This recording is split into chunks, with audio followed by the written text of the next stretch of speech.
Welcome, brave souls, to Scary Stories for You, where the darkness conceals tales of the eerie and the unexplained.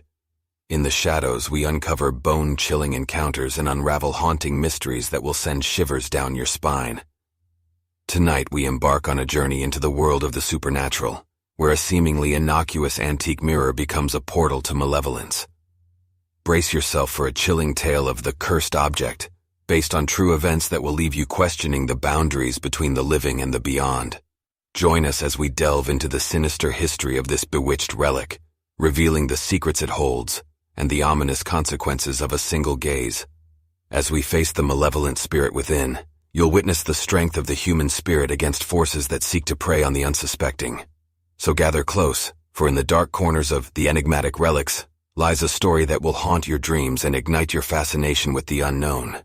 Dim the lights, and prepare to be captivated by the cursed object on Scary Stories for You.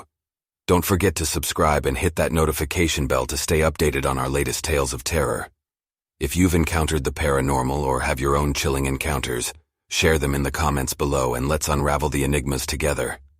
Now let the journey into the shadows begin, if you dare.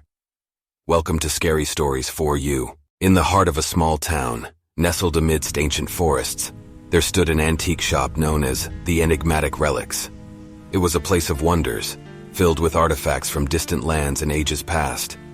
Intrigued by its mystique, I often found myself drawn to the shop, searching for unique pieces to add to my eclectic collection of curiosities. One gloomy afternoon, as rain pattered against the shop's old windows, I stumbled upon a particularly intriguing object, a magnificent antique mirror. Its ornate frame was adorned with intricate carvings, and the glass itself seemed to shimmer with an otherworldly glow.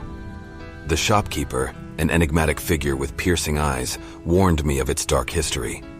"Be cautious, for this mirror is said to be cursed," he warned in a hushed tone. Cursed or not, I couldn't resist the allure of the mirror.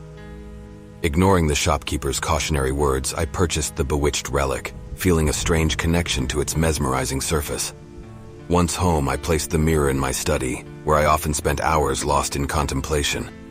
As the night drew near, I found myself drawn to the mirror's reflection, feeling an inexplicable pull to look deeper into its depths.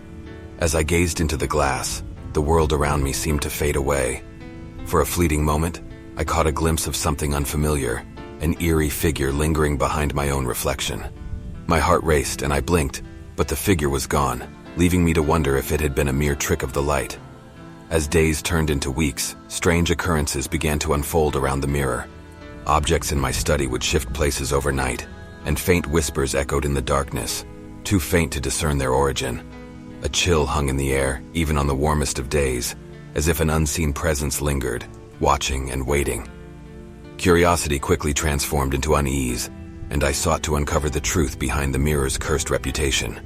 Late one night, with courage bolstered by a flickering candle, I returned to the antique shop and sought answers from the enigmatic shopkeeper. He looked at me with solemn eyes and spoke in hushed tones, revealing a haunting tale of tragedy and malevolence. Centuries ago, the mirror had belonged to a sorceress who sought eternal beauty and power. Her dark desires were granted, but at a steep cost. Her soul was bound to the mirror, condemned to wander the world in search of new hosts to inhabit.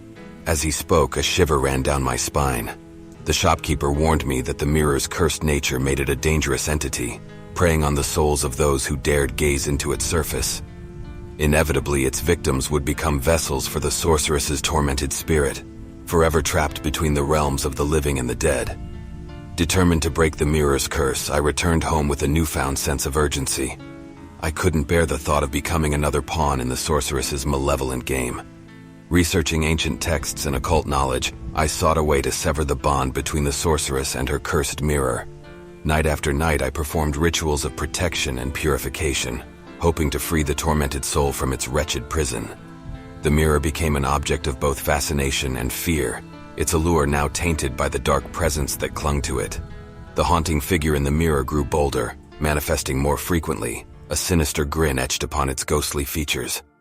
I knew the sorceress was testing my resolve, attempting to draw me deeper into her web of deceit. Yet I pressed on, refusing to surrender to the malevolence that threatened to consume me. With each ritual, I could feel the mirror's grip loosening, the sorceress's power waning. But the battle was far from over. One moonless night, as the clock struck midnight, the mirror's surface rippled like water, and the sorceress's spectral form emerged from within. Her eyes burned with an unholy fire, and she reached out with shadowy fingers, seeking to ensnare me in her cursed embrace. In that moment of desperation, I mustered the strength to confront the malevolent spirit. With every ounce of courage I could muster, I declared my defiance, refusing to become her eternal pawn. A fierce struggle ensued, the very air crackling with energy as our wills clashed. The mirror's reflection fractured, and the sorceress's figure convulsed with rage. I stood my ground, facing her with unwavering determination. In a final act of desperation, I shattered the cursed mirror with a well-aimed strike, the fragments falling like shards of a defeated soul. The sorceress let out a blood-curdling scream, fading away into the abyss of shattered glass. As the last echoes of her torment dissipated, a sense of peace washed over me. The mirror's curse had been broken, the malevolence banished to oblivion. I was free from the clutches of the sorceress, and the world around me felt lighter, unburdened by the weight of darkness. In the days that followed, I buried the shattered mirror in a distant place, far from the reach of curious hands. The haunted relic was now nothing more than a memory, a reminder of the dangers that lurked in the shadows and the resilience of the human spirit. Years have passed since that fateful encounter, and the antique shop, the Enigmatic Relics, remains, though its secrets lie buried in the past. As for me, I carry the knowledge that even the most mesmerizing wonders can hold a darkness beyond our comprehension. Sometimes the most alluring enigmas are best left undisturbed, lest they awaken malevolent spirits eager to prey upon the curious and the unsuspecting. And so, dear reader, beware the allure of the unknown, for behind every captivating facade may lie a cursed object, waiting to ensnare unwary souls and forever alter the course of their lives. As we conclude our harrowing journey through The Cursed Object on Scary Stories for You, we hope you found yourself captivated by the darkness that lies beyond the ordinary. From malevolent spirits to haunted relics, our channel brings you tales that will stay with you long after the shadows fade. If you've enjoyed this spine-tingling story, don't forget to like this video and share it with fellow thrill seekers. And if you haven't already, make sure to subscribe and hit that notification bell so you never miss out on our upcoming chilling narrations. We'd love to hear your thoughts on The Cursed Object or any other eerie encounters you might have experienced. Share your own stories and suggestions in the comments below. Thank you for joining us on this haunted expedition. Until next time, when the darkness calls again, remember to keep the light close and beware the enigmas that lurk in the shadows. This is Scary Stories for You, signing off, if you can sleep at all. Good night and sweet dreams. Or should we say nightmares?